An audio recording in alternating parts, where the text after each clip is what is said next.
29 times. 29 times.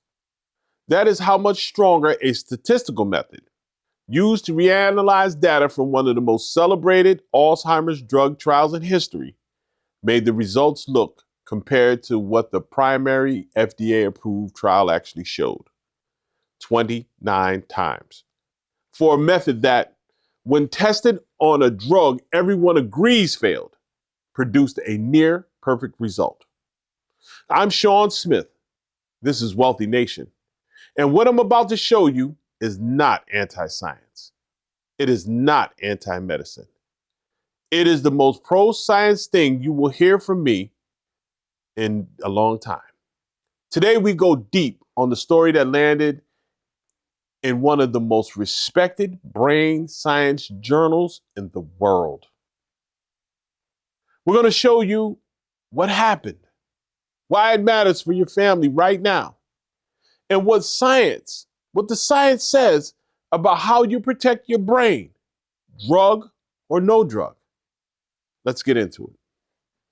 Citizens, here is what your brain needs to know this week.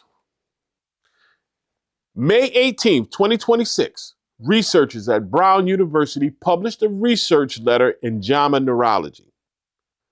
JAMA Neurology is one of the most peer-reviewed, most cited brain science journals in the world. It's not a blog post. It's not a press release. This is a peer-reviewed research letter signed by 5 scientists across 4 institutions, including one of the most experienced Alzheimer's clinical trialists in America, who has worked with every major company in the drug class being examined. And here's what they found.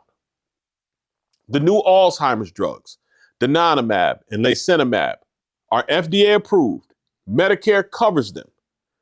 Their primary clinical trials showed a real statistically significance of slowing cognitive decline. They showed roughly 27 to 29% over 18 months. Those results stand. The FDA reviewed them and they hold. But then, a separate team of scientists, 9 of whom were employed by Eli Lilly, the company that makes one of these drugs, ran a second analysis of the same trial data. They used a statistical method called quintile aggregation. And that method made the relationship between clearing amyloid from the brain and slowing cognitive decline look 29 times stronger than the primary trial demonstrated. The Brown team wanted to know if this method was sound, so they ran a test. They took a different Alzheimer's drug, Donanemab, a drug published as a failure in the New England Journal of Medicine. No effect on cognitive decline, no amyloid clearance, a clean, documented failure. They applied the same statistical method to this data. The method looked at a drug that failed and called it a winner. Here's what the Wealthy Nation verdict is. Here it is. When a treatment costs $30,000 a year and your family's future is on the line, you deserve the real numbers, not the marketing friendly ones. And this channel will always give you the real ones. Here's the question I want you to sit with for a moment. If you or someone you love has been told that a new Alzheimer's drug dramatically reduces amyloid and dramatically slows decline, how confident are you that the numbers behind that conversation came from the strongest possible analysis? Because here's what we now know. A method exists that can take a data set from a drug that failed, a drug with 0 measurable cognitive benefit, published as a failure in the New England Journal of Medicine, and produce a near perfect relationship between the drug's behavior and cognitive outcomes. Not because the drug worked, because of the math. I want to give you one image to hold on to. Think about a school. You want to know if a taller student get better, if the taller students get better grades, you plot every individual student on a chart. Height on one side, grades on the other. What you get is a cloud of dots. Tall kids with all kinds of grades, short kids with all kinds of grades. The cloud is messy. There's almost no pattern.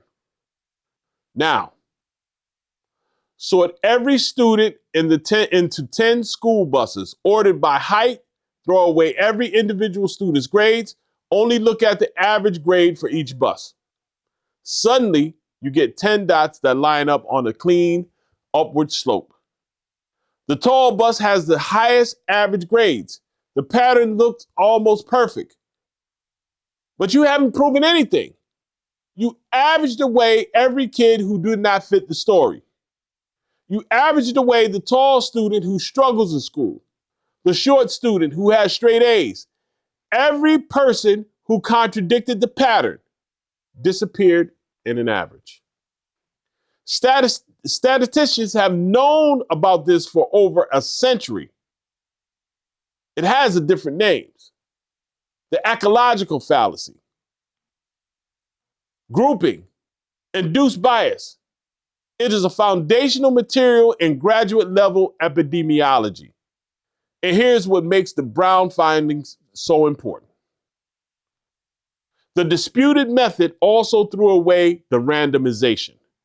Randomization is the single most important feature of a clinical trial. It is what allows researchers to say that a difference between groups was caused by the treatment. The moment you pull treatment and control patients together and resort them by a variable that the drug itself affected, you have turned a randomized controlled trial into an observational study. Observational studies can show correlations. They cannot establish cause and effect. Here's what this means for you.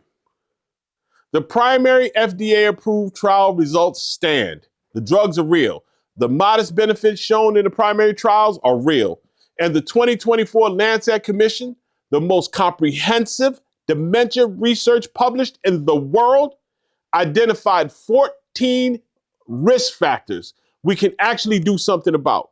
Up to 45% of all dementia cases, not genetics, not bad luck, factors we can change. The citizens of Wealthy Nation who walk regularly, who sleep well, who maintain meaningful relationships, who manage their blood pressure, who treat their hearing loss, are doing more for their brain health than any current drug can demonstrably deliver. That's not an argument against the drugs. It's an argument for keeping them in proper perspective. The most powerful brain health intervention available to you does not require a prescription. It does not require an infusion center. It does not require $30,000 a year. It requires you showing up consistently for the things your brain actually needs. And here's what the clinical research tells us about what Sean just taught you. The drugs in the story, Donanemab, Lecanemab, did show statistically significantly slowing of cognitive decline in their primary phase 3 trials. That matters. A 27 to 29% slowing of progression may mean your loved one manages their own finances for 6 additional months, stays home for a season they would have otherwise lost. But here's what every family should ask before making this decision. The absolute difference on the clinical scale was less than 1 point on an 18-point measure.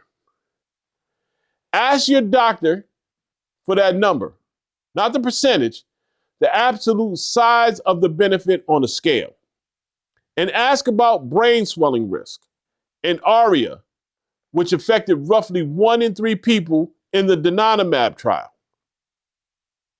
The right question is not, does this drug work? The right question is, does this drug work enough for my family's specific situation at this cost with these risks?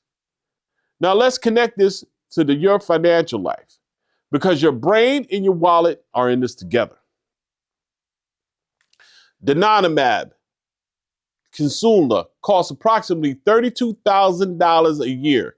Lecanemab, approximately $26,000. With Medicare Part B coverage, you are typically responsible for 20% coinsurance.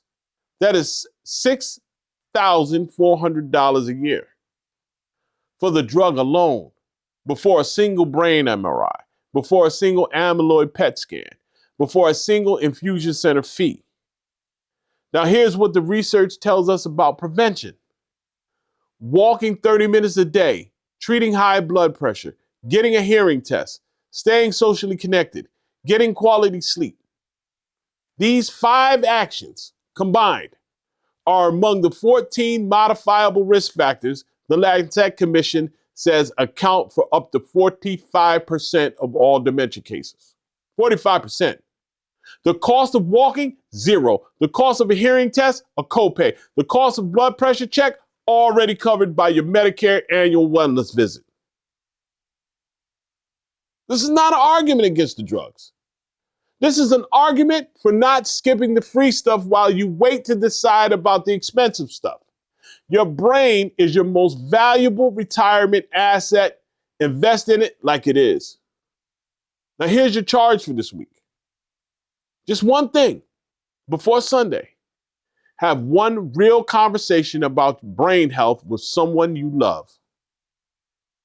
Not about this drug or that drug, about the 5 things that are free.